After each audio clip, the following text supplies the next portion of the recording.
Hei antek-antek asing. Terdengar familiar kan? Tapi pernah nggak kita berhenti sejenak dan bertanya, dari mana sebenarnya istilah ini bermula? Dan apa wujud asli dari seorang antek? Kalau kita buka kamus besar bahasa Indonesia, antek didefinisikan secara sederhana sebagai kaki tangan atau pengikut. Tapi, realitas politiknya jauh lebih gelap. Seorang antek bukanlah mitra yang duduk secara sejajar. Dia kehilangan kemerdekaannya dan menyusut menjadi sebuah objek.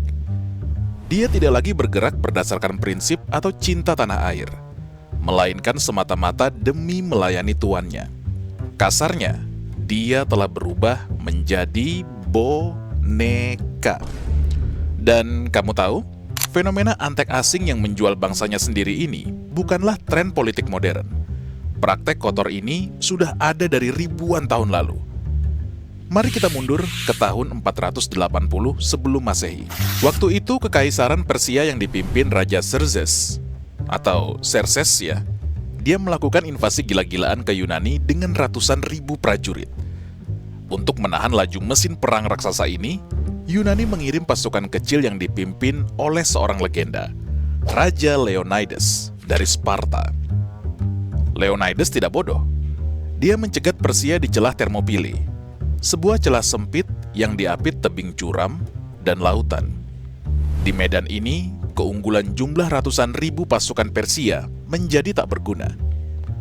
Selama berhari-hari, 300 prajurit elit Sparta berdiri bagai tembok baja, membantai gelombang demi gelombang pasukan Persia yang mencoba menerobos. Xerxes mulai frustrasi, kerugiannya masif. Di saat militer asing ini nyaris putus asa, muncullah penyakit dari dalam. Ephialtes. Ephialtes bukan prajurit. Dia cuma penduduk lokal yang hafal betul seluk-beluk geografis tempat itu. Dan dikuasai oleh keserakahan dan dibutakan oleh janji harta karun dari sang raja asing, Ephialtes mengendap-endap masuk ke tenda Xerxes. Dia menjual rahasia negerinya.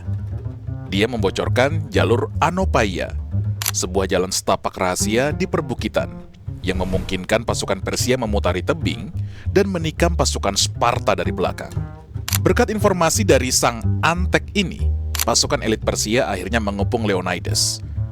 Mengetahui kematiannya sudah di depan mata, Leonidas menyuruh sebagian besar pasukannya untuk mundur.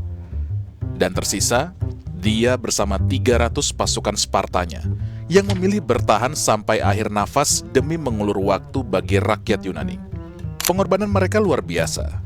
Namun, semua itu harus terjadi karena pengkhianatan dari dalam. Lalu, bagaimana dengan nasib dari Ephialtes? Apakah dia hidup dengan berfoya-foya dengan emas yang dijanjikan oleh Persia tadi? Tentu saja tidak.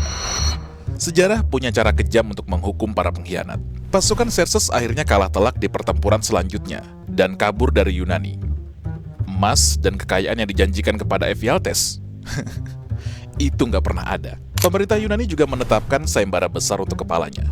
Ephialtes, si antek asing ini, terpaksa hidup sebagai buronan yang gemetar ketakutan dalam pelariannya. Sampai akhirnya sekitar tahun 470 sebelum Masehi, ia tewas dibunuh di Tesalia.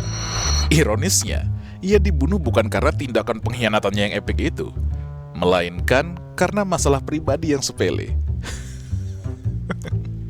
Akhirnya sangat menyedihkan dan sangat-sangat tidak terhormat. Kisah dari Ephialtes ini adalah sebuah sejarah yang terus mengingatkan kita.